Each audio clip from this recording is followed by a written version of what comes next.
بسم اللہ الرحمن الرحیم۔ الطلاق مرتان فإمساک بمعروف او تسریح بإحسان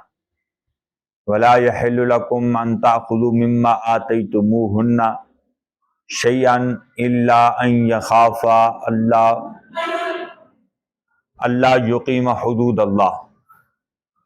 صدق اللہ مولانا العظیم وبلغنا رسولہ النبی الکریم الامین۔ الصلاۃ والسلام علیک وعلی آلک واصحابک اہل بیتک وازواجک یا سیدی یا رسول اللہ یا حبیب اللہ یا رحمت للعالمین۔ خالق کائنات جل جلالہ عما نوالہ نے اپنے کرم سے، اپنے فضل سے، اپنی مہربانی سے اس نے ہمیں نعمت ایمان سے سرفراز فرمایا، ہمیں اسی پر ثابت قدمی عطا فرمائے۔ آج کی ہماری گفتگو کا موضوع دراصل یہ ہے کہ طلاق پھر اس کے بعد خلا، یہ دو گفتگو کا موضوع ہیں، لیکن ہم اس بارے میں تین باتوں کا ذکر کریں گے۔ در حقیقت ایک خلا کے بارے میں، اور ایک فسخ نکاح کے بارے میں، اور تیسرا طلاق کے بارے میں۔ یہ حکم قرآن مجید فرقان حمید میں بھی آیا طلاق کے معاملے میں۔ اللہ پاک نے قرآن مجید فرقان حمید میں ارشاد فرمایا، اور علماء نے اس بارے میں جو وضاحتیں بیان کی اور واضح طور پر اس کا بیان دیا کہ جو عدالتی خلا ہے یہ در حقیقت کالعدم ہے۔ اس میں وہ شرائط نہیں پائی جاتی جو خلا کے معاملے کو پورا کریں۔ در حقیقت خلا کا معاملہ عدالتوں میں آج کل کیا چل رہا ہے، بعض علماء نے اس کی تصدیق کی کہ عدالت صحیح کام کرتی، لیکن اکثریت علماء نے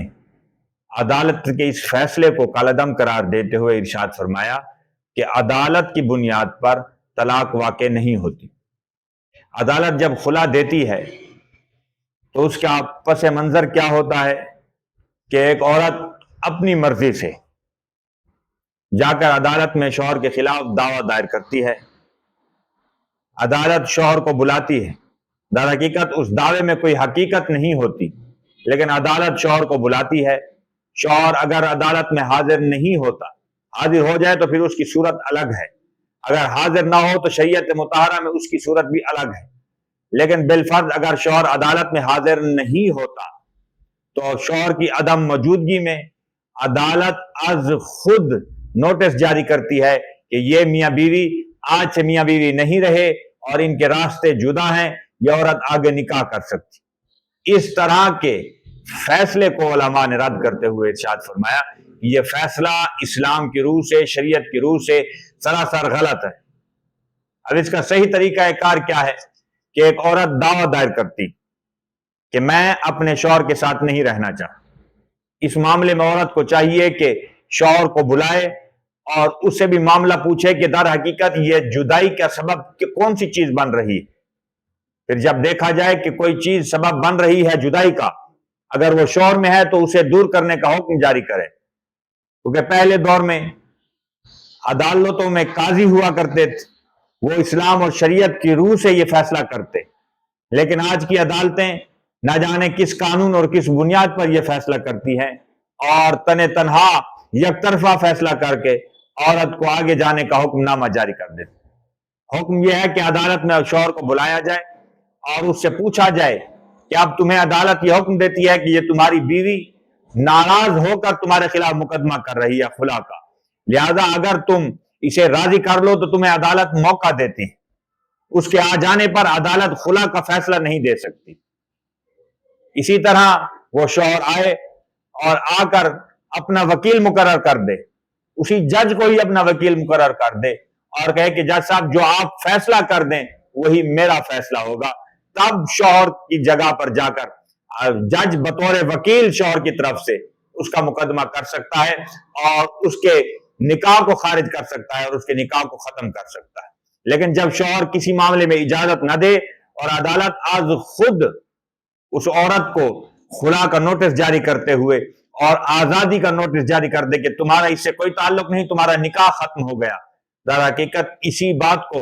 علماء کرام نے رد کرتے ہوئے ارشاد فرمایا کہ نہیں، یہ طلاق کا حق فقط عورت کو حاصل ہے۔ عورت آئی ہے نکاح کی صورت میں اپنی مرضی سے، اب جب یہاں سے جائے گی تو شوہر تب جب طلاق دے گا تب جا سکتی۔ ایک معاملہ یہ ہو گیا۔ اب کیا کیا جائے کہ کیا اسلام نے عورت کو کوئی حق نہیں دیا؟ اسلام نے عورت کو حق دیا۔ کیا حق دیا؟ ارشاد فرمایا کہ اگر اس کا شوہر ظالم ہے، اگر اس کا شوہر اسلامی اصولوں کی پابندی نہیں کرتا، اسے بنیادی حقوق نہیں دیتا،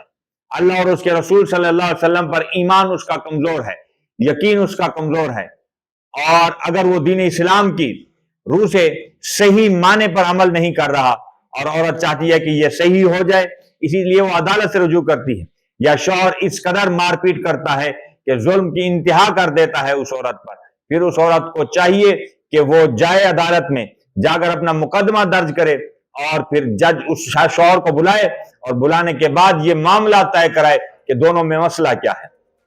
پھر بھی شوہر جب آ جائے تو جج طلاق نہیں دے سکتا۔ اگر شوہر کہے کہ میں نے آج تک اس پر جتنے بھی ظلم و ستم کیے، اسے پریشان کیا، اس سے معافی مانگتا ہوں اور نئے سرے سے اپنی حالت کو تبدیل کر کے اس کے ساتھ رہنے کا اعلان کرتا ہوں اور اقرار کرتا ہوں، جب یہ بات شوہر کر لے تب بھی عدالت کو حق نہیں پہنچتا کہ وہ خلا کے فیصلے پر یہ فیصلہ کرتے ہوئے دونوں کو جدا کر دے، بلکہ دونوں کو سمجھائے، سمجھانے کے بعد اسے واپس اس کے گھر بھیج دے۔ ایک طریقہ کار تو یہ ہے، لیکن شوہر باز نہیں آ رہا، مارنے پیٹنے سے، خرچہ دینے سے، نان و نفقہ دینے سے وہ اعتراض کرتا ہے اور نہیں دیتا، اور پھر اس کے بعد شوہر بیرون ملک چلا گیا اور پھر پلٹ کر واپس نہیں آیا، نہ اس کے بنیادی حقوق پورے کرتا ہے، نہ اسے خرچہ بھیجتا ہے، نہ اس کی ضروریات کا خیال کرتا ہے، الغرض کے اس نے فقط نکاح میں لیا جا کر پھر اسے یوں لاوارثوں کی طرح چھوڑ دیا، پھر عورت اٹھے جا کر عدالت میں مقدمہ کرے اور جج اس کی تحقیق کرائے اپنے آپ اور دیکھے کہ عورت کتنی اس بات میں سچی ہے، بالآخر یہ ساری شرائط پائی جائیں اس معاملے میں، پھر جج کو اجازت ہے کہ وہ فسخ نکاح کرے، نکاح کو خارج کر دے۔ اسے علماء نے فسخ نکاح قرار دیا، لیکن دنیا دار لوگوں نے، وکلاء نے اور جج حضرات نے اسے خلا کا لقب دے دیا، غلطی سے یہ کام کر دیا۔ لیکن میں یہ بات عرض کرنا چاہتا ہوں، خلا کے لیے اصول الگ ہیں اور فسخ نکاح کے لیے، نکاح کو خارج کرنے کے اصول الگ ہیں، طلاق دینے کے اصول الگ ہیں۔ یہ تینوں چیزیں الگ الگ آپ کی خدمت میں نے بیان کر دی۔ تو اب میں یہ سمجھتا ہوں کہ جو خلا کی بنیاد پر عورت کے حق میں فیصلہ کرتے ہوئے اور جج کی تائید کرتے ہیں، وہ علماء حضرات بھی یہ بات توجہ سے سن لیں، وہ بھی دیکھ لیں اس بارے میں کہ جن جن باتوں میں یہ شرائط پائی جائیں وہ خلا تصور ہوگی، اور جس باتوں میں یہ علامات پائی جائیں وہ فسخ نکاح یعنی کہ نکاح کا خارج ہونا تصور ہوگا۔ تو اسی بارے میں آج آپ کے سامنے میں نے یہ سارے معاملات کھول کر رکھ دیے۔ اللہ کے حضور دعا ہے کہ خالق کائنات ہمیں اپنے کرم سے، اپنے فضل سے دین اسلام پر عمل پیرا ہونے کی توفیق عطا فرمائے۔ آمین۔ وآخر دعواہم الحمدللہ رب العالمین۔